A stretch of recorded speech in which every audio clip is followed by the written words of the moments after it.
Alright, good morning everybody. It's your boy Akeem and welcome to this blog. Here to give you a preview of the Oklahoma Sooners for the 2016 college football season.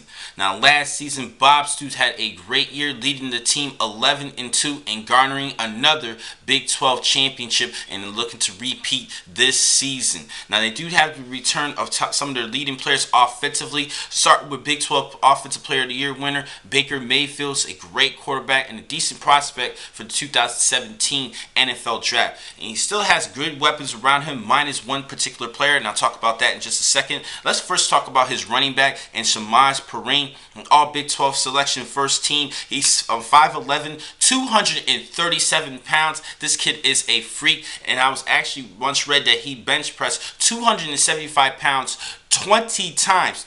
This kid's a freak of nature, and at that, he's definitely a great prospect for 2017 as well.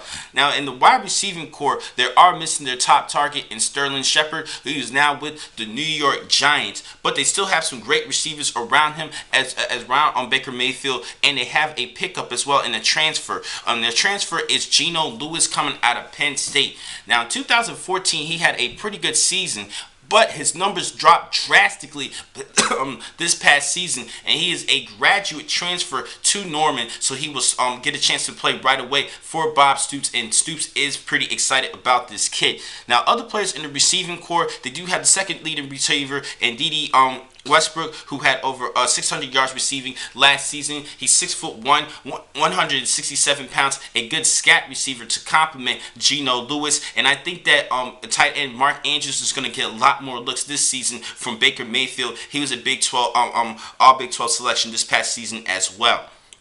Now, defensively, they did lose some leadership, though, on the defensive side with Eric Striker, Charles Tapper, and Zach Sanchez. Sanchez was a Big 12, all Big 12 selection as well. Now, they do have some great players who are returning, particularly in the secondary, and Ahmad and Jordan Thomas. These two players are great players in the secondary, and they do have another second team all Big 12 selection in safety, Stephen Parker. So they do have a lot of experience in the secondary. And let's talk about the defensive line. Their leading player is Charles Walker, 36 tackles and 6 sacks at the defensive tackle position. So they still have great experience in the defensive side.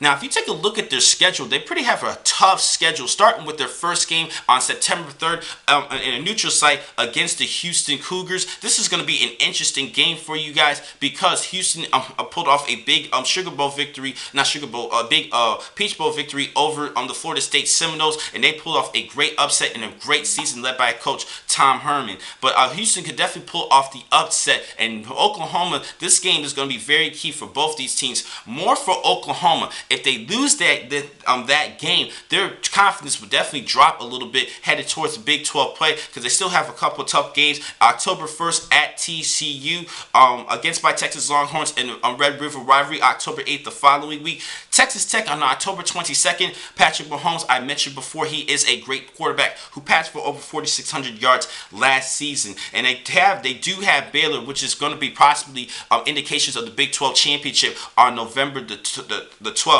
And they wrap things off December 3rd against in-state rivalry Oklahoma State. Now, this is going to be a tough race between Oklahoma, Baylor, Oklahoma State, and TCU.